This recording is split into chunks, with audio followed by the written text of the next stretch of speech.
మనము దేవుని వద్దకు వస్తే మన గృహముల మీద దాడి చేస్తున్నటువంటి అపవిత్రాత్మలను మనము గెలవగలిగే అభిషేకం ప్రభవిస్తాడు. హల్లెలూయా. ప్రతి విధమైన వ్యాధి, ప్రతి విధమైన రోగము, ప్రతి విధమైనటువంటి అనారోగ్య సంబంధిత శక్తుల మీద ప్రభు మనకు అధికారం ఇవ్వబోతా ఉన్నాడు. ఈ అభిషేకం కొరకు కనిపెట్టి ప్రార్థించండి. శాసించే స్థాయికి ఎదగాలి. నీ ఇంటిలో మోకరించినప్పుడు నువ్వు అడుక్కోవడం కాదు, శాసించాలి. ఇంటిలో మోకరించినప్పుడు అయ్యా తాగుబోతుడు నా భర్తను మాన్చయ్య కాదు, దేవుడు నీకు అధికారం ఇస్తున్నాడు.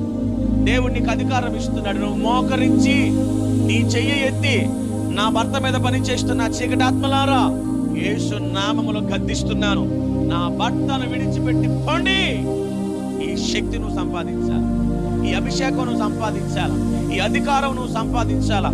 నువ్వు దేవుని వద్దకు వచ్చి అడిగి ఈ ఆత్మ వరములను పొందుకోవాలా.